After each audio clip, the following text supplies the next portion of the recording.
Ako boss, may bago akong gauge, oh. Triple gauge na siya. Voltmeter, temperature gauge, tsaka oil pressure gauge. So ngayong araw na to guys, ituturo ko sa inyo kung paano magkabit ng oil pressure gauge. Kasi yung pagkakabit ng voltmeter, meron na akong tutorial niyan. Although digital yung voltmeter na kinabit ko. Tapos itong temperature gauge, meron na rin yan. May tutorial na rin ako dyan. Although kailangan ko rin magpalit ng temperature gauge ngayon kasi yung temperature gauge ko naputol yung cable. Ayan, naputol yung kanyang cord. So sira na siya, kailangan ko na rin siyang palitan. So yung oil pressure gauge ngayon guys, ang ituturo ko sa inyo kung paano siya ikabit. So meron siyang sensor. Tapos ito yung pinaka gauge. At wire lang yung kakailanganin natin para may kabit itong oil pressure gauge na to. Ito may kakabit natin doon sa may yan, sa oil filter. Nandito kasi yung sakit ng kabitan nitong oil pressure gauge. Yan yun. So ito yan.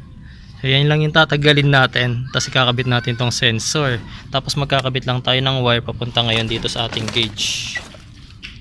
Yan. So itong nabili kong gauge, may sarili na rin siyang housing eh, oh. Yan.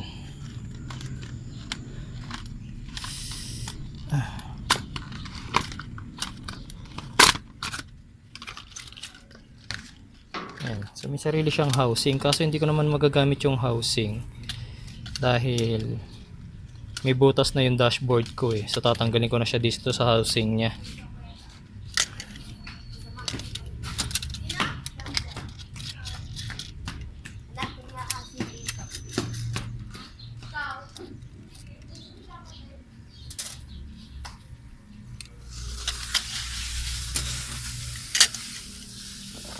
Ayan, so ito yung oil pressure gauge na ituturo ko sa inyo today. So dalawa lang ang wire niyan. Yung wire na yan is para sa backlight lang naman niya. So kapag gabi ilaw yan, itatap natin yan doon sa ilaw ng mga gauges. Tapos itong terminals na to, lalagyan din natin yan ng positive line, negative line, tapos itong letter S is itong sensor. Unang ko gagawin guys, tatanggalin ko muna itong lumang adapter or sensor nung gauge, nung lumang oil pressure gauge. So hindi nyo alang mag-worry kung bubuksan niya may tutulong langis. Kung hindi nyo naman pinaandar within 24 hours itong makina to, walang tutulong langis dyan. Pero for example, kahit mga ilang oras pa lang mula nung pinatay nyo yung makina, may tutulo dyan, pero minimal lang naman, konting-konti lang. So wag kayong matakot kung sakaling may makita kayong tumutulong langis dyan.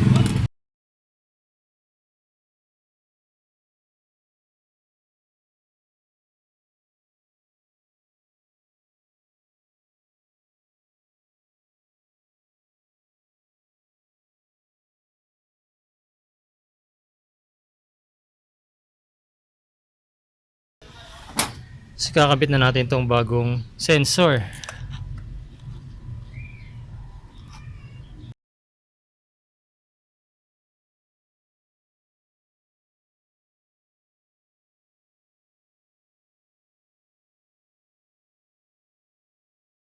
Guys, kailangan mahigpitan nyo ng husto yan ha. Pero wag naman yung sobrang higpit kasi baka mabali naman yung bagong kabit na sensor. Importante lang na higpit niya is yung hindi magkakaroon ng oil leak.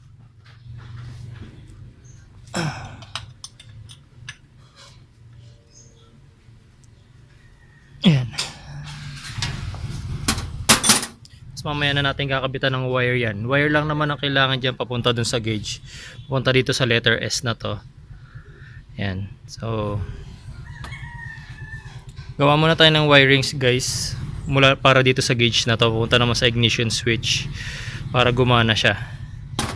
Tapos next na natin guys itong gauge. So bago natin ilagay yung gauge dun sa may dashboard, ay handa na natin yung mga wires nya para hindi tayo mahirapan mamaya. So itong negative wire nitong ilaw, backlight, pagsasamahin ko na siya, tsaka itong negative naman terminal nung gauge, para pag kinabit ko siya dun sa sa dashboard mamaya, gagamitan ko na lang yung body ground na yung gagamitin ko.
Ayan, so okay na siya guys. Itong orange wire na to yung papunta mamaya dun sa ating sensor. Itong green body ground. So dito ko lang ikakabit mamaya dun sa bracket niya. Dito. Tapos itong black din body ground din. Tapos itong red wire ng backlight, itatap ko to dun sa gauge lights para iilaw to kapag kagabi lang. Tapos itong green wire na to, positive na kalagay. Ilalagay ko to sa accessory wire. Sa ignition switch. Sa fuse box ko to itatap. Okay, so since ready na yung ating mga wires, pwede na natin ikabit itong gauge dun sa mismong dashboard natin. Yan, so tatanggalin ko muna itong lumang oil pressure gauge para maikabit ko yung bago. So may nut lang yan sa likod.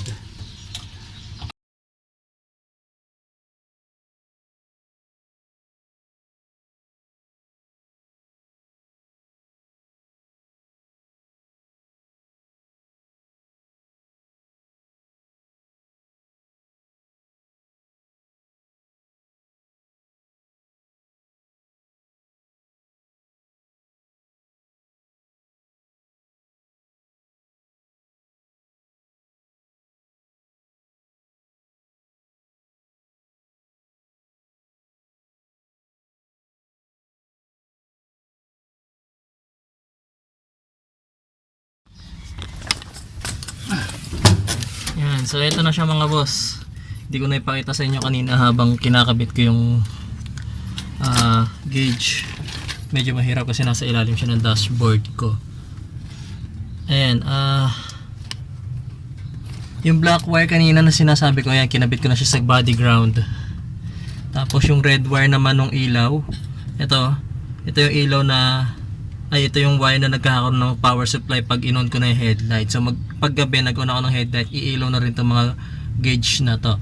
Tapos dalawang wire na lang yung kailangan natin ikabit, itong green at itong orange na to. Yung orange yung papunta sa sensor natin, tapos yung green naman papunta sa fuse box sa ating accessory wire. Mga boss, ito na yung green wire kanina na galing sa gauge. Tapos hinanapan ko na siya rito sa aking fuse box ng pwedeng pagkabitan. So itong green wire na to na galing sa fuse box, ang nakatap lang dito is itong voltmeter ko. Ito lang. So dito ko lang din ikakabit yung positive line ng gauge ko, since voltmeter lang naman to nakakabit dito, so hindi masyadong loaded itong wire na to. Galing din naman to sa fuse box. Okay, so dyan lang ako magtatap.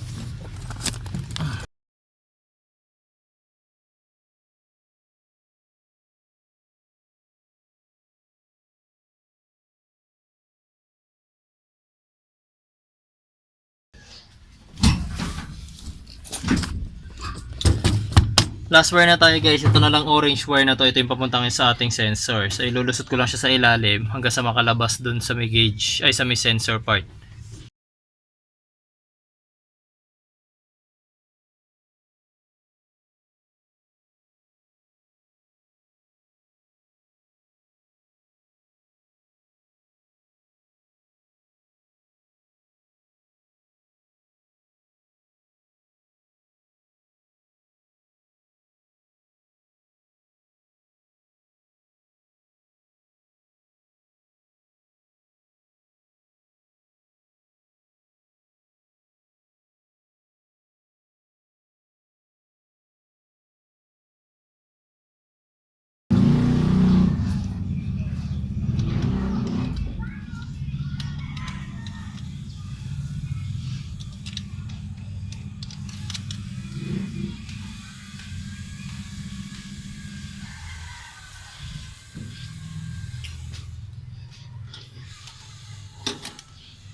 So naikabit na natin siya ngayon, yung sa sensor. Itetest na lang natin yan. Kakabit natin yung battery ngayon para matest natin kung gagana yung oil pressure gauge na kinabit natin. Okay mga boss, so tapos na yung ating installation. Pero of course hindi naman dyan natatapos yung ating tutorial, kasi nga syempre kailangan may pakita ko sa inyo kung working yung bago akong kinabit na oil pressure gauge. So paandarin ko lang yung makina natin, titingnan natin kung gumagana yung oil pressure gauge na to.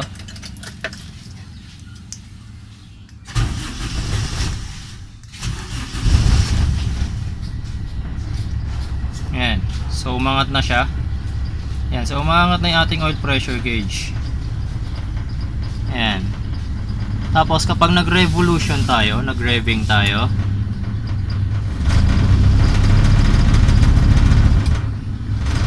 yan, kung makikita nyo,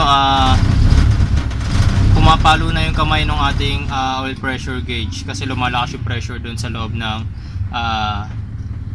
sensor. O yan, at least now we are sure na okay yung pagkakabit natin ng oil pressure gauge.